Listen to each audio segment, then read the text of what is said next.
নাচিলে ভাল হ'ব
বাইকখন কি কৰিছোঁ গম পাই নাই আপোনালোকে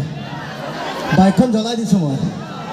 হয়নে নহয় যদি ভাল পোৱা মানুহজনীয়ে নাই বাইক ৰাখি কি হ'ব হয়নে নহয় এই হৈছে ল'ৰাৰ ইম'চন মানে হয়নে নহয় তো ঠিক আছে এবাৰ টেক্সি গাড়ী গাইছোঁ সকলোৱে সহযোগ কৰিব আচ্ছা আমাৰ ইয়াতে কলেজৰ কোনোবা ছোৱালী আছে নেকি গীত গোৱা কোনোবা ষ্টুডেণ্ট আছেনে গান গোৱা ছোৱালী কোনো নাই নেকি যদি কোনোবা এক্স প্ৰেজেণ্ট যোন আছে আৰু নতুন যদি কোনোবা আছে হাত দাঙি দিলে হ'ল ইফালে এজনী হাত দাঙিছে চাওঁ অঁ সঁচাকৈ মই চিৰিয়াছলি গৈছোঁ টেক্সি গাড়ী গীত দিব তেওঁৰ লগত একেলগে গাম যদি কোনোবা আছে ষ্টুডেণ্ট আহিব অনুৰোধ জনাইছোঁ আছেনে কোনোবা নাই